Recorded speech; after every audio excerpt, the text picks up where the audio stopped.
একজন, তিনি শুধু পারে এই অন্ধকার সমাজকে আলোর রাস্তায় পরিচালিত করতে। তোমরা কি সেই নেতার সন্ধান দিতে পারো?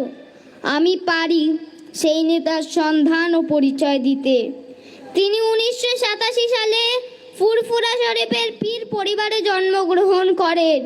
ছোটবেলা থেকে দুরন্ত জেদি ছিলেন।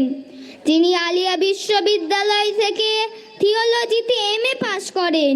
ধর্মীয় বিভাগে মাওলানা পাশ করেন।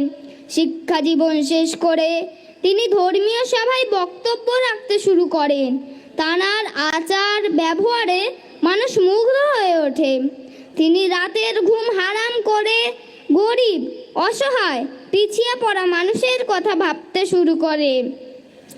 তাই সর্বপ্রথম 2016 সালে আহলে সুন্নাতুল জামাত নামে একটি অরাজনৈতিক সংগঠন প্রতিষ্ঠিত করেন। এই সংগঠনের মাধ্যমে সমাজের অসহায় মানুষের সেবা, মাদ্রাসা, মক্তব, মেধাবী ছাত্রদের অর্থদান এবং নিপীড়িত মানুষের কণ্ঠ হয়ে ওঠেন। জাতি ধর্ম নির্বিশেষে সকলের কাছে প্রিয় হয়ে ওঠেন। তাঁর জীবনের সুখ, শান্তি, আরাম, আয়েশ সব কিছু ত্যাগ করে বাংলার অলিতে গুলিতে ছুটে বেড়াচ্ছেন। তিনি রক্তকে পানি করে যে অর্থ উপার্জন করেছেন, সেই অর্থ থেকে 100 বিঘা জমি ক্রয় করেন। সেই জমিতে পিছিয়ে পড়া জাতির জন্য জ্ঞানের শহর গড়ে তোলার কাজে রাত দিন ব্যস্ত হয়ে আছেন।